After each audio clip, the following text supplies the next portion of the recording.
वंदे मातरम। नमस्कार साथियों। अभी हाल ही में जिन्होंने 10वीं और 12वीं परीक्षा उत्तीर्ण की, उनके दिमाग में भी भांति भांति के सवाल उत्पन्न होते हैं कि अपना कौन सा सब्जेक्ट चूज करें, अपना भविष्य किस और दिशा में लगाए ताकि अपने को सही राह मिल जाए। तो साथियों, आज इस क्लास में आपको बहुत कुछ सीखने को मिलेगा। सही दिशा और सही समय पर लिया गया निर्णय ही परिवर्तनकारी होता है। जैसे 10वीं और 12वीं के विद्यार्थी को सही दिशा और सही मिल जाए तो आसानी से लक्ष्य को बिना किसी किट किए तथा प्रत्यक्ष रूप से हासिल कर सकें। तो इसके लिए सबसे महत्वपूर्ण है मार्गदर्शन। मार्गदर्शन के बिना सही मार्गदर्शन न हो तो अधूरा रह जाता है तथा समय भी बहुत कुछ लग सकता है। तो पढ़ाई में एक्सपर्ट बने। जब भी पढ़ाई करने बैठो तो ये सोच कि आखिरी बार पढ़ रहा हूँ, कल मेरा एग्जाम है। यकीन मानिए इस सोच के साथ तैयारी की ये एक अलग लेवल की होती है और आप बड़े बड़े एग्जाम को भी आसानी से कर कर सकते हैं तथा पास कर सकते हैं। ये 10th और 12th के बाद इतने सारे अवसर हैं, तो दिमाग को पॉजिटिव रखिए। तो कुछ उसके बाद मैं महत्वपूर्ण बातों पर चलता हूँ। पहले कुछ महत्वपूर्ण बात है। शिक्षा से पहले संस्कार जरूरी, व्यापार से पहले व्यवहार जरूरी, भगवान से पहले माता पिता। एहसान लेने वालों के जीवन में ज्यादा कठिनाई नहीं होती, इनको आप देख लीजिए। तो इस बात को महत्वपूर्ण है जीवन में उतारने की कोशिश। अब बात की जाए लक्ष्य कि कौन सा चूज करे, उस वो बताने से पहले ये महत्वपूर्ण बात है जो आप जरूर जानिए। हर स्ट्रीम में सक्सेस पॉसिबल है, बिल्कुल पॉसिबल है हर स्ट्रीम में, क्योंकि बस दिशा सही होनी चाहिए। सबकी राय जरूर लें, लेकिन अपनी रुचि के अनुसार सब्जेक्ट को चूज करें, बिल्कुल सही है। अपने देश में अधिकतर क्या होता है कि जहाँ जहाँ अपने को फ्री जो सीखने को मिलता है वहाँ पर नहीं सीखते हैं और पैसे देकर अपने बड़े बड़े प्लेटफॉर्म पे जाते हैं। लेकिन वहाँ पैसे भले दो जाओ, भले मैं ऐसे नहीं बोल रहा हूँ, लेकिन वहाँ जाने से अपने को राह भी सही नहीं मिले तो फिर वो बहुत गलत साबित होता है। हाँ, तो राह सही मिलने जहाँ से सीखने को मिले वहाँ से सीखना सही है। चाहे आपके आस पड़ोस में गुरुजन हो, कहीं से भी जहाँ सीखने को मिलता है जरूर सीखिए। बात की जाए सबकी राय जरूर लें तो सब्जेक्ट की रुचि के अनुसार सेलेक्ट करें, न कि 1.5 साल। अपने देश में अधिकतर स्टूडेंट तथा कॉपी करते हैं तथा तो बात की जाए इसमें अपने देश में अधिकतर स्टूडेंट क्या करते हैं, जैसा कि आप लोग देख लीजिए कि किसी ने साइंस ले लिया तो मैं भी साइंस ले लूँ, किसी ने आर्ट्स ले लिया तो मैं भी आर्ट्स लूँगा। ऐसा न करे, 1.5 साल की तरफ पीछे मत चले। जिसमें आपकी रुचि है वही सब्जेक्ट सेलेक्ट करे। बात की जाए डिग्री, सब कुछ नहीं था किसी के। कोई सोचता है कि मैं इतनी डिग्री कर लूँ और मैं वो जाऊँ, डिग्री से कुछ नहीं बोला। बेसिक स्ट्रॉन्ग कीजिए तथा स्किल सीखिए। किसी भी एग्जाम में सफल होने के लिए सबसे जरूरी है 6 से 10th तथा 9 से 12 तक की किताबें सबसे महत्वपूर्ण है। ऑथेंटिक किताबें जिसको आरपी अलग अलग आरबीएससी तथा एनसीईआरटी किताबें आती हैं, उनको आप कवर करिए, सबसे महत्वपूर्ण है। कोई भी दुनिया का कोई भी एग्जाम भले हो, एनसीईआरटी आरबीएससी किताबों को कंठस्थ करिए, वही आपको आगे हेल्प रहेगी। लक्ष्य चाहे कोई भी हो, पथ नहीं बदलना सही, बिल्कुल सही है। अनुशासित रहिए, निरंतर रहिए, सकारात्मक रहिए, खुश रहिए, संघर्ष रहिए तथा संघर्ष भी रहना पड़ेगा। इसके में आपको निरंतरता बहुत जरूरी है। बिना निरंतरता आप लक्ष्य को हासिल नहीं कर पाएंगे। ये वीडियो मुझे पूर्ण विश्वास से अच्छा लगा होगा, इससे निर्धारण में बहुत ही सहायक सिद्ध होगा। तो बात करें नेक्स्ट का निर्धारण है, जो कि आपको अपने इंटरेस्ट के अनुसार करना है, किसी के देखा देखी के पीछे नहीं भागना है। बात की जाए टेंथ टेंथ की, तो 10th क्लास के बाद अलग अलग अवसर होते हैं। बात की जाए एसएससी सेंटर की वैकेंसी होती है, जिसमें जो 10वीं पास है वो एलिजिबल होता है। इसमें अलग अलग टाइप्स के वेरियस एग्जाम। 10वीं स्तर की बात की जाए तो एसएससी सीएसएफ तथा एसएससी एमटीएस तथा एसएससी जीडी, ये सारी तमाम वैकेंसियां हैं जिसमें केवल 10वीं पास मांगते हैं। जैसे राजस्थान की बात की जाए, राजस्थान पुलिस के लिए भी 10वीं तथा 12वीं जरूरी है तथा इसमें अलग अलग योग्यता होती है तथा उनके लिए आपको केवल 10वीं बार के लिए आपके मैथ स्ट्रांग है, आपके इंग्लिश स्ट्रांग है, तो आप इन वैकेंसी में आराम से क्वालिफाई कर सकते हैं, क्योंकि मैथ इंग्लिश आती है। बाकी सिलेबस में बात की जाए तो इंडिया जीके होता है सेंट्रल लेवल में, और राजस्थान में राजस्थान का जीके होता है। इनको आप एक गाइड से भी कवर कर सकते हैं। नेक्स्ट बात की जाए 10वीं की होगी। 10वीं में आप अगर चाहे तो आगे आर्मी में, फौजी में, नेवी में भी जा सकते हैं, जिसमें 12th चाहिए।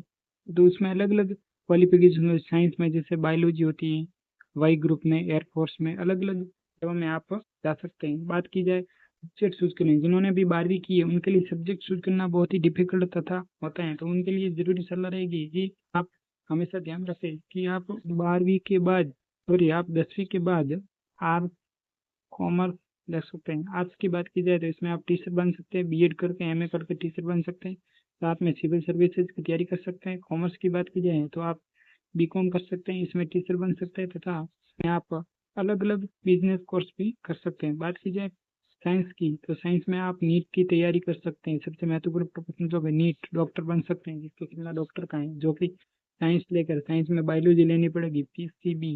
तथा बात की जाए मैथ की, पीसीएम, तो पीसीएम में आप इंजीनियर बन सकते हैं। तथा पीसीबी की बात की जाए तो आप डॉक्टर बन सकते हैं, जिसमें नीट की तैयारी होती है। जो कि जिसमें सिलेबस की बात की जाए तो नीट में 11th और 12th की ही सवाल आते हैं। आप कहीं राह में भटकने की जरूरत नहीं है। अधिकतर स्टूडेंट क्या करता है, मैं कुछ महत्वपूर्ण बातें जो आपके लिए जरूरी है कि कोचिंगों के जाल में पीछे भाग दें। आप कहीं कोचिंग की जरूरत नहीं है। आपने 11 12 आपका बेस अच्छा है, आपने एनसीईआरटी कवर कर ली, आरबीएससी कवर कर ली, तो आपको कहीं भटकने की जरूरत नहीं है। आप आसानी से कोई भी सब्जेक्ट हो, कोई भी आपका लक्ष्य हो, तो लक्ष्य निर्धारण करके करिए। जरूरी नहीं है कि अपन अपना इंटरेस्ट न हो, कोई कह रहा है उसके पीछे पीछे मत भागिए। जहाँ से आपको सीखने को मिलता है वहां से सीखिए। जरूरी नहीं है कि वहाँ मोटी मोटी फीस देकर अपने को वहाँ सीखने को मिलता है, ऐसा बिल्कुल भी नहीं है। आप आराम से 11 12 अच्छे से कर लिया, उसके बाद आप नॉर्मल, माना कि अपन नीट की तैयारी या इंजीनियरिंग की तैयारी करते हैं, जेई एडवांस की, तो आप 11 12 तक का कवर कीजिए सिलेबस। उसके बाद आपको ध्यान रखिए, आपको एनसीईआरटी व आरबीएससी की बुक को कंट्रोल करना होगा। और एक्स्ट्रा सिलेबस पॉइंट होते हैं, उसको आप डिजिटल माध्यम से आजकल सब कुछ अवेलेबल है, वहां से कर सकते हैं। एमसीक्यू की प्रैक्टिस करनी होगी, तो ज़्यादा से ज़्यादा मॉक टेस्ट देने होंगे। अगर कोई सोचता है कि मैं 12th कर लूँ, 12 के बाद बीएससी करूँ या बीए करूँ या बीकॉम करूँ, तो आप हमेशा याद रखिए, जीवन में कभी भी कॉलेज के साथ टाइम पास मत करिए। बिल्कुल बात सत्य है, कॉलेज के साथ आप टाइम पास कभी मत करिए, क्योंकि कॉलेज लाइफ ऐसी होती है जो समय, एक बार समय बीत जाने के बाद कुछ नहीं रहता है। अनुशासित रहिए, निरंतरता रखिए, समय का सदुपयोग कीजिए, भरपूर सदुपयोग कीजिए, क्योंकि समय लेकर जाने के बाद कोई नहीं लौट के आने वाला है। तथा समय को समझिए, समय के अकॉर्डिंग था, जिसमें आपकी रुचि हो उसी रुचि के अनुसार सब्जेक्ट को चूज कीजिए। चाहे कोई भी विषय हो, कोई भी कोर्स हो, अलग अलग फील्ड होते हैं, अलग अलग क्षेत्र होते हैं। जहाँ आपके आस पड़ोस के भी गुरुजन हो वहाँ से सलाह लेने तो सीखिए, लेकिन निर्णय स्वयं लो, किसकी आपकी रुचि है उसी रुचि के अनुसार। तथा एनसीईआरटी आरबीएससी बुक को कंडक्ट कीजिए। आजकल क्या होता है, कोचिंगों में बड़े विज्ञापन धार्मिक ऐड देते हैं, लाओ तुम्हारे लाल को हम ऐसा कर देंगे, वैसे ऐसा कुछ नहीं होता है। व्यक्ति को तथा विद्यार्थी को स्वयं मेहनत करनी पड़ती है। आप कोई भी कोचिंग ज्वाइन कर लो, वहाँ केवल आपको मार्गदर्शन करेंगे, पढ़ना खुद को पड़ेगा। तो जरूरी है आप खुद पढ़िए, 11 12 बेसिक मजबूत करिए, 10th तक बेसिक मजबूत करिए। आपका बेसिक मजबूत नहीं हो तो आप ऑनलाइन डिजिटल आजकल बहुत अवेलेबल है, वहाँ से भी कोर्स ले सकते हैं। और आप आपको सही लगे तो एक आध क्लासेस भी कोई भी एक बार ले सकते हैं। तथा फिर उसको बार बार भटकिए मत, बार बार ज़्यादा कोचिंग हो, ज़्यादा सामग्री मत उलीजिए, उसी को रिवीजन करिए, एक अच्छा चयन करिए, फिर उस लक्ष्य को बदलिए मत। ये सबसे महत्वपूर्ण तो जरूरी है, क्योंकि आजकल कथनी करने में बहुत ही फर्क होता है। अब बात की जाए कुछ इस प्रकार, 10th और 12th की अपने बात कर ली। 12th की बात कॉमर्स ये हो गया, 12th की ये साइंस। इस फील्ड में इतने सारे अवसर आपको मिलेंगे। कंप्यूटर साइंस में भी आप कंप्यूटर डिप्लोमा कर सकते हैं, तथा वेरियस अवसर मिलते हैं। इस चार्ट को मैं आपको टेलीग्राम पे फॉरवर्ड करवा दूंगा, आप देख लीजिए। अलग अलग सारे आपके कोर्सेज होते हैं। यूपीएससी की भी तैयारी कर सकते हैं, भले चाहे आपके साइंस हो कॉमर्स हो, उससे कोई फर्क नहीं पड़ता। यूपीएससी में बेसिक रिक्वायरमेंट होती है, आपको डिग्री होनी चाहिए, बैचलर डिग्री। चाहे साइंस में बीएससी हो, कॉमर्स चाहे एमए हो, सॉरी कॉमर्स में बीकॉम हो, शायद बीए हो, तो साइंस में भी कोई भी चलता है, केवल बैचलर डिग्री की जरूरत पड़ती है। तो आप उसकी भी तैयारी कर सकते हैं। उसके लिए सबसे महत्वपूर्ण क्या रहेगा कि आपको 11 12 के बाद तैयारी स्टार्ट करनी पड़ेगी बड़े लक्ष्य के लिए। नहीं तो सफल होना बहुत ही मुश्किल है, क्योंकि प्रतिस्पर्धा बहुत बढ़ गई है। और इनके लिए जरूरी है आपको कॉलेज में कभी भी टाइम पास न करें, कॉलेज को महत्वपूर्ण ले। कॉलेज में जरूरी नहीं है, कॉलेज के साथ साथ आपको अच्छे अध्ययन करना पड़ेगा, अच्छे से पढ़ना पड़ेगा, तथा बेसिक मजबूत करना पड़ेगा, तथा डिजिटल सब कुछ हमेशा कुछ न कुछ नहीं सीखना पड़ेगा, तभी आप लक्ष्य को हासिल कर पाएंगे। लक्ष्य चूज करने में ये महत्वपूर्ण साथ आपको मैं टेलीग्राम पर फॉरवर्ड करवा दूंगा, आप आराम से देख लीजिए आपको किस फील्ड में जाना है तथा आपकी योग्यता क्या है। तो साथियों, ये क्लास आपको बहुत ही महत्वपूर्ण तथा हेल्पफुल लगेगी। मैं टेलीग्राम पे प्रोवाइड कर दूंगा, आप शेयर लाइक जरूर करिए। कुछ भी डाउट हो तो कमेंट बॉक्स में कमेंट अवश्य करिए। मिलते हैं तब तक नेक्स्ट क्लास में। जय राजस्थान, जय हिंद साथियों।